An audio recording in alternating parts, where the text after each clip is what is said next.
July ತಿಂಗಳು 2016 ಕಲ್ಯಾಣಪುರ ಸಂತೆಗಟ್ಟೆ ಎಂಬಲ್ಲಿ Rosario church ಮುಂಭಾಗದಲ್ಲಿ ನಾವಿದ್ದೇವೆ. ಇಲ್ಲಿ ಬೆಳಗಿನಿಂದ ಒಂದು ಕಾಲ್ ಬಂದಿತ್ತು ನಮಗೆ, ಒಂದು 2-3. ಈ ಚರ್ಚಿನ ಎದುರುಗಡೆ ಒಬ್ಬ ಮಾನಸಿಕ ಅಸ್ವಸ್ಥ ಬಿದ್ದುಕೊಂಡಿದ್ದಾರಂತ. ಹಾಗೆ ಈ ಸಂಜೆ ಸಮಯದಲ್ಲಿ ಈ ಸ್ಥಳಕ್ಕೆ ನಾವು ಬಂದಿದ್ದೇವೆ. ನೋಡುವಂಥ ಸಮಯದಲ್ಲಿ ಒಬ್ಬ ಮಾನಸಿಕ ಅಸ್ವಸ್ಥ, ಅದು ಮಾತಾಡೋದಿಲ್ಲ, ಯಾವ ಭಾಷೆ ಅಂತ ನಮಗೆ ಅರ್ಥ ಆಗ್ತಾ ಇಲ್ಲ. ಅಂದರೆ ನೋಡುವಾಗ ಒಂದು 55-60 ವರ್ಷ ಆಗ್ಬೋದು. ಅಂದರೆ ಅವರ ಪರಿಸ್ಥಿತಿ ನೋಡುವಂಥ ಸಮಯದಲ್ಲಿ ವಸ್ತ್ರ ಇಲ್ಲ, ಅವರ ಮೈಲಿಗೆ ಆಗಿ ಹೋಗಿದೆ. ಊಟ ಕೂಡ ಸರಿಯಾಗಿ ಮಾಡಿಲ್ಲ ಕಾಣ್ತದೆ, ಅದನ್ನು ನೋಡ್ತಾ ಇದ್ದೇವೆ. ಈಗ ನಮ್ಮ ಜೊತೆಯಲ್ಲಿ ಇಲ್ಲಿಯ ಫಾದರ್ ಇದ್ದಾರೆ, ಇಲ್ಲಿಯ ಚರ್ಚಿನ ಫಾದರ್ ಇಲ್ಲಿದ್ದಾರೆ. ಅವರು ಕೂಡ ಇದರಲ್ಲಿ ಈ ವಿಷಯದಲ್ಲಿ ಅವರ ಚರ್ಚಿನಲ್ಲಿ ಹೇಳಿದ್ದಾರೆ ಅಂತ ಹೇಳಿದರು ನಮಗೆ. ಹಾಗಾಗಿ ಅವ್ರ ಹತ್ರ ನಾವು ಇದರ ಬಗ್ಗೆ ಕೇಳಿವ. ಫಾದರ್ ಅನಿಲ್ ಅಂತ. ಈ ವ್ಯಕ್ತಿ 4 ದಿನದಿಂದ ಇಲ್ಲಿದ್ದಾರೆ. ಮಳೆಯಲ್ಲಿ ನೆನೆಯುತ್ತಾ ಇದ್ದರು. ಅದನ್ನೆಲ್ಲ ನೋಡಿ ನಮಗೂ ಬೇಸರ ಆಯಿತು. ಅದಕ್ಕೆ ಮತ್ತು ಅವ್ರಿಗೊಂದು ಬೆಡ್ಶೀಟ್ ತಂದು ಕೊಟ್ಟು ನಾವು ಸತ್ಕರಿಸಿದೆವು. ಮಧ್ಯಾಹ್ನ ಇಲ್ಲಿ ಊಟ ಮಾಡ್ತಿದ್ರು ಅವರು. ಮಧ್ಯಾಹ್ನ ಊಟ ಮಾಡಿ ಇಲ್ಲಿ ಇದ್ದರು. ನಾವು ಮಾತಾಡೋಕ್ಕೆ ಪ್ರಯತ್ನಿಸಿದೆವು, ಆದರೆ ಅವರು ಮಾತಾಡಿಲ್ಲ. ಅದಕ್ಕಾಗಿ ನಿಮ್ಮ ಹತ್ರ ನಾವು ಬಂದು ಅವರನ್ನು ಕರ್ಕೊಂಡೋಗಿ ಅಂತ ಹೇಳಿದೆವು. ನಿಮ್ಮ ಚರ್ಚ್ ಹೆಸರು ಮೌಂಟ್ ರೋಸರಿ. Thank you. ತಮ್ಮ ಹೆಸರು? ಡೇವಿಡ್ ಅಂತ ಹೇಳಿ. ನೀವು ಬೆಳಿಗ್ಗೆ ನಾನು ಚರ್ಚಿಗೆ ಬಂದಿದ್ದೆ. ಆವಾಗ ಇಲ್ಲಿ ನೋಡಿದೆ, 2 ದಿವಸದಿಂದ ಅವನು ಇಲ್ಲಿಯೇ ಇದ್ದಾನೆ.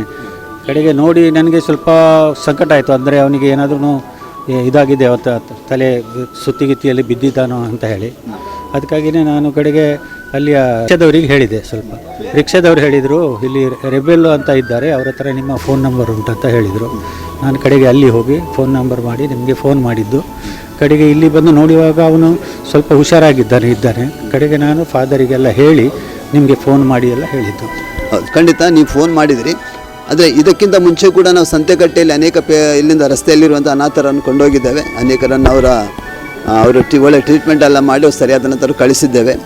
ಈ ನಮ್ಮ ಆಶ್ರಮ ವಿಶ್ವಾಸಮನ ಆಶ್ರಮದ ಬಗ್ಗೆ ತಮ್ಮ ಅನಿಸಿಕೆಯನ್ನು ಹೇಳ್ಬೋದಾ? ಹೌದು, ನಾವು ಪೇಪರ್ನಲ್ಲೆಲ್ಲ ಕೇಳಿದ್ದೇವೆ. ನೀವು ಸುಮಾರು ಆಲ್ ಓವರ್ ಇಂಡಿಯಾದ್ದು ಸುಮಾರು ಜನರಿಗೆಲ್ಲ ತಗೊಂಡು ಹೋಗಿ ಟ್ರೀಟ್ಮೆಂಟ್ ಎಲ್ಲ ಮಾಡಿ ಅವರು ಊರಿನವರಿಗೆ ಕಾಂಟ್ಯಾಕ್ಟ್ ಮಾಡಿ ಅವರೆಲ್ಲ ತಗೊಂಡು ಹೋಗಿದ್ದಾರೆ. ಇವತ್ತು ರೆಬೆಲ್ ಮೇಡಮ್ ಅಂತ ಹೇಳಿದರು, ಇಲ್ಲಿ ಯಾರೋ ಗ್ರ್ಯಾಜುಯೇಟ್ ಎಲ್ಲೋ ಒಬ್ಬ ಇದ್ದ, ಈಗ ಇಲ್ಲಿ ಸ್ವಲ್ಪ ಸರಿಯಾಗಿ ಮತ್ತೆ ಹೋಗಿದ್ದಾನೆ ಅಂಥೇಳಿ ಅವ್ರದ್ದು. ಸೊ ಆದ್ದರಿಂದ ನಾವು ನಿಮಗೆ ಫೋನ್ ಮಾಡಿದ್ದು ಅಂತ ಹೇಳಿದರೆ, ಇಲ್ಲಿ ಸ್ವಲ್ಪ ಶಾಲೆ ಉಂಟು, ಮಕ್ಕಳಿಗೆ ಎಲ್ಲ ಸ್ವಲ್ಪ ಡಿಸ್ಟರ್ಬ್ ಆಗ್ತದೆ. ಮತ್ತು ಅವನ ಹತ್ರ ಮಾತಾಡಿದರೆ ಅವನಿಗೆ ಸಾಧಾರಣ ಏನು ಹೆಲ್ಪ್ ಮಾಡುವಂತ ಹೇಳಿದರೆ ಅವನು ಯಾವ ಮಾತಾಡುವ ಸ್ಥಿತಿಯಲ್ಲೇ ಇಲ್ಲ. ಅದರಿಂದ ಇಲ್ಲಿಂದ ಏನಾದರೂ ಬೇರೆ ಇದು ಮಾಡಿದರೆ ಒಳ್ಳೆಯದು ಅಂತ ಹೇಳಿ ನಿಮಗೆ ಫೋನ್ ಮಾಡಿ ಹೇಳಿದ್ದು. ಒಳ್ಳೆಯದು. ಅಲ್ಲ, ನಮ್ಮ ವಿಶ್ವಾಸಮನ ಆಶ್ರಮದ ನಾವು ಮಾಡುವಂಥ ಸೇವೆ ಬಗ್ಗೆ ನಿಮ್ಮ ಅನಿಸಿಕೆ ಏನು? ಅದೇ ನಾನು ಹೇಳಿದ್ನಲ್ಲ, ನೀವೆಲ್ಲ ಒಳ್ಳೆ ಕೆಲಸ ಮಾಡ್ತೀರಿ ಅಂತ ಹೇಳಿ ನಾವು ಕೇಳಿದ್ದೇವೆ. ಇಲ್ಲಿ ಹೇಳಿದರು ನಮಗೆ, ನಮ್ಮ ಫಾದರ್ ಆದ್ರೂ ಹೇಳಿದರು ನಮಗೆ, ಹಾಗೆ ಗೊತ್ತುಂಟು ಅವರೆಲ್ಲ ಮಾಡಿದ್ದಾರಂತ. ಅವರು ಹೇಳಿದರು ಸುಮಾರು ಜನ ಎಲ್ಲ ಒಳ್ಳೆಯದಾಗಿ ಹೋಗಿದ್ದಾರಂತ. ನಿಮ್ಮದು ಇದು ಒಂದು ಭಾಳ ಒಂದು ದೇವರಿದೆ ಕೆಲಸ ಅಂತ ನೀವು ಮಾಡ್ತಾ ಇದ್ದೀರಿ. ಅದಕ್ಕಾಗಿ ನಮ್ಮ ಎಲ್ಲ ಧನ್ಯವಾದಗಳು ನಿಮಗೆ. ಅದು ನಾವು ನಮ್ಮ ಯಾವಾಗಲಾದ್ರೂ ನಮ್ಮ ಇದರಲ್ಲಿ ಏನಾದರೂ ಆದರೆ ನಾವು ಬಂದು ನಿಮ್ಮ ಹತ್ರ, ನಿಮ್ಮ ಜನರ ಹತ್ರ ಎಲ್ಲ ಮಾತಾಡಿ ಬರ್ತೀವಿ. ಆಯಿತಾ? ಖಂಡಿತ ಬಂದಿ. ಧನ್ಯವಾದಗಳು ಸರ್. ತಮ್ಮ ಹೆಸರು? ಅಶೋಕ್ ಅಂತ. ಅಶೋಕ್. ಎಲ್ಲಿ ಅವರು ನೀವು? ಇಲ್ಲಿ ಸಂದೆ. ಏನು ಮಾಡ್ತಾ ಇದ್ದೀರಿ? ಕಾರ್ ನಮ್ಮದು. ಕಾರ್ ಡ್ರೈವರಾ? ಟೂರಿಸ್ಟ್ ಕಾರ್ ಅಲ್ಲ, ಓನರ್. Tourist car owner. ಈ ವ್ಯಕ್ತಿಯನ್ನು ನೀವು ನೋಡಿದ್ದೀರಾ? ತುಂಬ 4 ದಿವಸ ನೋಡ್ತಾ ಇದ್ದೇನೆ. ಎಲ್ಲಿ ನೋಡಿದ್ದೀರಿ? ಇಲ್ಲೇ ಇದೆ ಶಾಲೆ ಒಟ್ಟದಲ್ಲಿ ಅವ ಕೂತ್ಕೊಳ್ತಾನೆ. ಮೊನ್ನೆ ನಾವು ತುಂಬ ಇದು ಮಾಡ್ಲಿಕ್ಕೆ ಹೋಗಿದ್ದೆ. ಅವನು ಎಲ್ಲ ಪ್ಯಾಂಟ್ ಎಲ್ಲ ಇದು ಮಾಡಿ ಸ್ವಲ್ಪ ಹೊರಗಡೆ ಎಲ್ಲ ಮಾಡಿ ಇದ್ದ. ಮತ್ತು ನಾವೆಲ್ಲ ತುಂಬ ಕಾರ್ನವರೆಲ್ಲ ಬಂದು ಮಕ್ಕಳೆಲ್ಲ ಶಾಲೆಗೆ ಬರ್ತಾ ಇದ್ದಾರೆ. ಶಾಲೆ ಬಿಡೋ ಹೊತ್ತಿಗೆ ತುಂಬ ಕಷ್ಟ ಆಗ್ತದೆ. ಹಾಗಾಗಿ ನಾವು ನಿಮ್ಮ ಇದಕ್ಕೆ ಹೇಳಿದ್ದೇವೆ, ನಮಗೆ ನಿಮ್ಮ ನಂಬರ್ ಗೊತ್ತಿರಲಿಲ್ಲ. ಹಾಗೆ ಇಲ್ಲಿ ಇವತ್ತು ಬಂದ ತುಂಬ ಸಂತೋಷ ಆಯಿತು ನಮಗೆ. ಜನರಿಂದ ಇವರಿಗೆ ಏನಾದ್ರು ತೊಂದರೆ ಆಗ್ತಾ ಇದ್ದಿಲ್ಲ? ಇಲ್ಲ, ಜನರಿಗೆ ಏನು ತೊಂದರೆ ಮಾಡ್ತಾ ಇರಲಿಲ್ಲ. ಇಲ್ಲೇ ಆಚೆ ಆಸುಪಾಸು ಹೋಗ್ತಾನೆ, ಮಲ್ಕೊಳ್ತಾನೆ ಅಷ್ಟೇ. ಆಯ್ತು, ಥ್ಯಾಂಕ್ ಯು, ಧನ್ಯವಾದಗಳು. ತಮ್ಮ ಹೆಸರು? ಮಿಂಗಲ್ ಡಿಮೆಲ್ಲೋ. ಏನು ಮಾಡ್ತಾ ಇದ್ದೀರಿ ತಾವು? ನಾವು ಈಗ ರಿಟೈರ್ಡ್ ಎಕ್ಸ್ ಸರ್ವಿಸ್ ಮ್ಯಾನ್. ಈ ವ್ಯಕ್ತಿಯನ್ನು ನೀವು ನೋಡ್ತಾ ಇದ್ದೀರಿ? ಇಲ್ಲ, ನಿನ್ನೆ ಸಾಯಂಕಾಲದಿಂದ ಮಾತ್ರ ನೋಡ್ತಾ ಇದ್ದೇವೆ. ಇದರ ಮೊದಲು ನೋಡಲಿಲ್ಲ. ಸರ್, ನಮ್ಮ ವಿಶ್ವಾಸದ ಮನೆ ಅನಾಥಾಶ್ರಮದ ಬಗ್ಗೆ ಏನು ನಿಮ್ಮ ಅನಿಸಿಕೆ? ಏನೋ ವಿಶ್ವಾಸದ ಮನೆ ಒಳ್ಳೆ ಕೆಲಸ ಮಾಡ್ತದೆ, ಅದನ್ನು ಕೇಳ್ತಾ ಬರ್ತೇವೆ. ನಾವು ಟಿ ವಿಯಲ್ಲಿ ನೋಡ್ತಾ ಇದ್ದೇವೆ. ಅದು ನೀವು ಮುಂದುವರಿಸಬೇಕಂತೇಳಿ ಕೇಳಿಕೊಳ್ತೇವೆ. ಧನ್ಯವಾದಗಳು ಸರ್.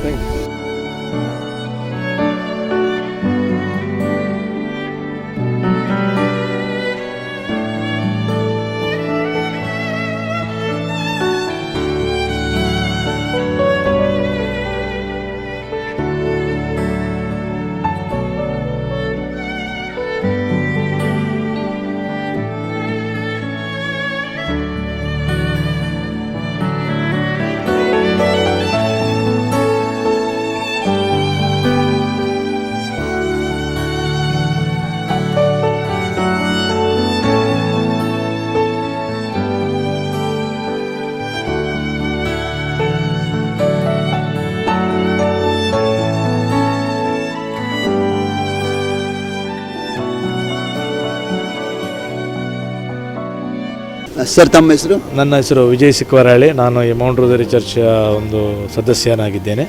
ಸರ್, ಈ ವ್ಯಕ್ತಿಯನ್ನು ನೀವು ಎಷ್ಟು ದಿವಸ ನೋಡ್ತಾ ಇದ್ದೀರಿ ಸರ್? ಇಲ್ಲಿ ಸಂತೆಕಟ್ಟೆಯಲ್ಲಿ ಸುಮಾರು ಒಂದು ವಾರ ಆಚೆ ಈಚೆ ತಿರುಗೋದನ್ನು ನೋಡಿದ್ದೇನೆ, ಒಂದು ವಾರ ಮುಂಚೆ. ಆದರೂ 3 ದಿವಸದ ಮುಂಚೆ ಇಲ್ಲಿ ಬಂದು ಇಲ್ಲಿ ಮಲಗಿ, ಇಲ್ಲಿ ಶಾಲೆ ಬಿಡುವ ಜಾಗದಲ್ಲಿ ಅಲ್ಲಿ ಮಲಗಿದ್ರು.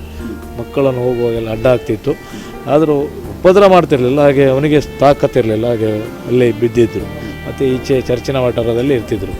ಅದನ್ನು ನೋಡಿ ನಾವು ನಿಮಗೆ ಒಂದು ಫೋನ್ ಮಾಡಬೇಕು ಹೇಳಿರುವಾಗ ನಮಗೆ ಕಾಂಟ್ಯಾಕ್ಟ್ ಸಿಗ್ತಿರಲಿಲ್ಲ. ಆದರೂ ಇವತ್ತು ಹೇಗಾದರೂ ಮಾಡಿ ಬೇರೆ ಕಡೆಯಿಂದ ನೀವು ಬಂದಿದ್ದೀರಿ, ಇದನ್ನು ನಾವು ನಿಮಗೆ ಕೃತಜ್ಞತೆಯನ್ನು ಹೇಳ್ತೇವೆ. ಅಂದರೆ ಒಳ್ಳೆ ಕೆಲಸ ಮಾಡ್ತೀರಿ ನೀವು, ಅದಕ್ಕೆ ನಾವು ಹೇಳಿದ್ದೀವಿ. ಅದಕ್ಕೋಸ್ಕರ ನಾವು ಬರುವಾಗ ನಾವು ನಿಮಗೆ ಏನಂದು ಹೇಳುವ ವಿಷಯ ಅಂತೇಳಿ ನಾವು ಮುಂದೆ ಬಂದಿದ್ದೀವಿ. ಸರ್ ಧನ್ಯವಾದ. ಅಂದರೆ ನಾವು ಇದರ ಮುಂಚೆ ಕೂಡ ತುಂಬ ಇಲ್ಲಿ ಸಂತೆಕಟ್ಟೆಯಿಂದ ಅನೇಕ ರಸ್ತೆಯಲ್ಲಿರುವಂಥ ಮಾನಸಿಕ ಅಸ್ವಸ್ಥ ನಾವು ನಮ್ಮ ಸಂಸ್ಥೆ ಕೊಂಡೋಗಿ ಅವರನ್ನು ನಾವು ಅವರ ಟ್ರೀಟ್ಮೆಂಟ್ ಎಲ್ಲ ಮಾಡಿ ಅವರಿಗೆ ಸರಿಯಾದ ನಂತರ ಊರಿಗೆ ಕಳಿಸಿದ್ದೇವೆ. ಅದರ ಬಗ್ಗೆ ನಿಮ್ಮ ಏನು ಅನಿಸಿಕೆ ಸರ್? ಅದೇ ಲಾಸ್ಟ್ ಟೈಮ್ ನೀವು ಸಂತೆಗಟ್ಟೆಯಲ್ಲಿ ಅಲ್ಲಿ ಒಬ್ಬರನ್ನು ಹಿಡ್ಕೊಂಡು ನೀವು ರಾಯಚೂರಲ್ಲಿ ಬಿಟ್ಟದ್ದನ್ನು ನಾನು ಅದನ್ನು ಟಿ ವಿಯಲ್ಲಿ ನೋಡಿದೆ. ಆ ಮನುಷ್ಯನನ್ನು ನಾನು ನೋಡಿದ್ದೇನೆ. ನಾನು ಕೂಡ ರಸ್ತೆಯಲ್ಲಿ ಹೋಗುವಾಗ ಅಲ್ಲಿ ಅವನ ಬಡವನನ್ನು ನಾನು ಕೂಡ ಒಂದು 2 ಸಾರಿ ಬಿಸ್ಕೆಟ ಒಂದು ಪಪ್ಸನ್ನು ಕೊಟ್ಟಿದ್ದೇನೆ. ಅದು ತಗೊಂಡಿದ್ದಾನೆ. ಅದು ಬೇರೆಯವರಿಗೆ ಹೊಡಿತಿದ್ದ, ಅದು ನಮ್ಮನ್ನು ನೋಡಿರುವಾಗ ಕಾಯ್ತಿದ್ದ. ನೀವು ಅದನ್ನು ನೋಡಿ ಅವನು ಒಳ್ಳೆಯದರಲ್ಲಿ ಹೋಗುವಾಗ ಆ ಸೀರಿಯಲ್ ಅದು ಅಚಾನಕ್ಕಾಗಿ ನಾನು ಆನ್ ಮಾಡುವಾಗ ಅದು ಬಂತು. ಅದನ್ನು ನೋಡಿ ನನಗೂ ಖುಷಿಯಾಯಿತು. ಏನೋ ನೀವು ಅದನ್ನು ಮಾಡಿದ್ದೀರಿ, ಅವನು ಮನೆ ಮುಟ್ಟಿದ್ದಾನೆ. ಈಗ ಅವರು ಹೇಳುವಾಗ ನಿಮ್ಮವರು ಹೇಳಿದರು ಅವನು ಕೆಲಸಕ್ಕೆ ಸೇರಿದ್ದಾನೆ. ಇನ್ನೂ ತುಂಬ ಖುಷಿಯಾಯಿತು ಕೇಳಿ. ಆಯಿತು, ಧನ್ಯವಾದ. ಕೆಲಸಕ್ಕೆ ನಿಮಗೆ ನಾವು ಕೂಡ ಪ್ರೋತ್ಸಾಹ ಕೊಡುವ, ನಾವು ನಿಮ್ಮೊಟ್ಟಿಗಿದ್ದೇವೆ. ಧನ್ಯವಾದ ಸರ್, ಧನ್ಯವಾದ.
ವಿಶ್ವಾಸದ ಮನೆ ಮಾನಸಿಕ ಅಸ್ವಸ್ಥರ ಪುನರ್ವಸತಿ ಕೇಂದ್ರ ಇವತ್ತು ಕಲ್ಯಾಣಪುರ ಸಂತೆಕಟ್ಟೆಯಿಂದ ಒಬ್ಬ ಮಾನಸಿಕ ಅಸ್ವಸ್ಥರನ್ನು ನಾವು ನಮ್ಮ ಆಶ್ರಮಕ್ಕೆ ತೆಗೆದುಕೊಂಡು ಬಂದಿದ್ದೇವೆ.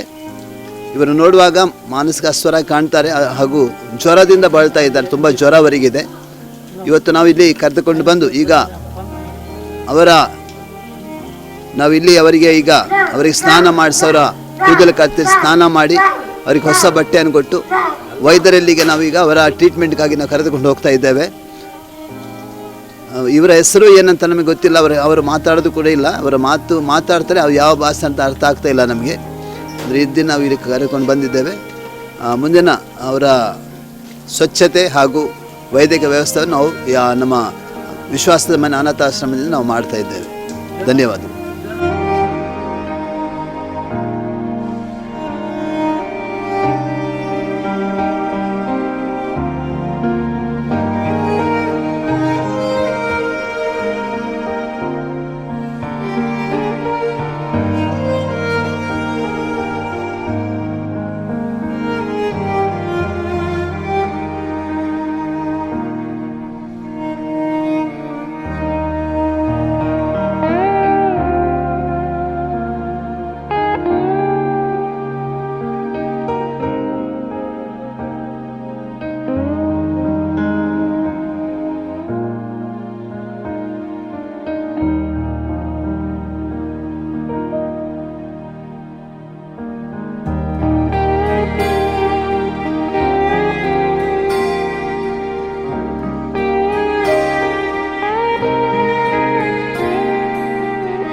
ಇವ್ರ ಹೆಸರು ಒಂದು ಸತಿ ಮೋಹನ್ ಅಂತಾರೆ, ಒಂದು ಸತಿ ಕುಮಾರ್ ಅಂತಾರೆ.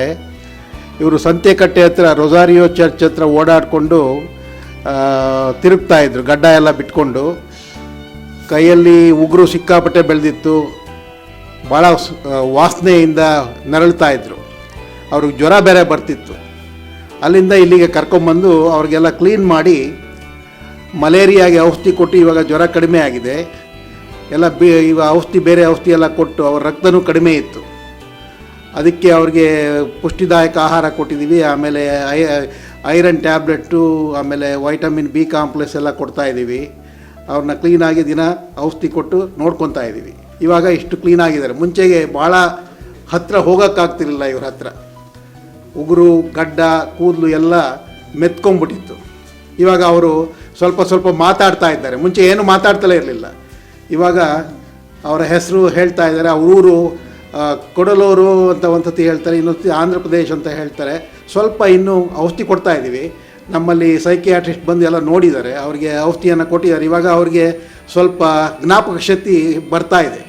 ಇನ್ನು ಸ್ವಲ್ಪ ದಿವಸಕ್ಕೆ ಅವ್ರಿಗೆ ಸರಿ ಹೋಗಿ ಅವ್ರಿಗೆ ಮಾತು ಎಲ್ಲ ಬರ್ತದೆ. ಆವಾಗ ಅವರ ವಿಳಾಸ ತಿಳ್ಕೊಂಡು ಅವರ ಮನೆಯವರನ್ನ ಸಂಪರ್ಕಿಸಿ ಅವರಿಗೆ ಅವರ ಸಂಸಾರಕ್ಕೆ ಸೇರಿಕೊಳ್ಳೋ ಹಾಗೆ ಮಾಡ್ತೀವಿ. ಇದು ನಮ್ಮ ಧ್ಯೇಯ. ಇದೇ ನಮ್ಮ ಸರಿ ವಿಶ್ವಾಸದ ಮನೆಯಲ್ಲಿ ಈ ಥರ ತುಂಬ ಜನ ಬರ್ತಾರೆ. ಅವ್ರನ್ನೆಲ್ಲ ತುಂಬ ಜನ ಆಗಲೇ ಅವರವರ ಸಂಸಾರ ಕುಟುಂಬಗಳಿಗೆ ಸೇರಿಸಿದ್ದೀವಿ. ಈ ಕೆಲಸ ಭಾಳ ಉತ್ತಮ ಕೆಲಸ ಮಾಡ್ತಾ ಇದ್ದಾರೆ ಪಾಸ್ಟರ್ ಸುನಿಲ್ ಡಿಸೋಜಾ ಅವರು. ನಿಮ್ಮಗಳೆಲ್ಲರ ಅನುಕೂಲ, ಸಪೋರ್ಟು ನಮಗೆ ಬೇಕಾಗಿದೆ.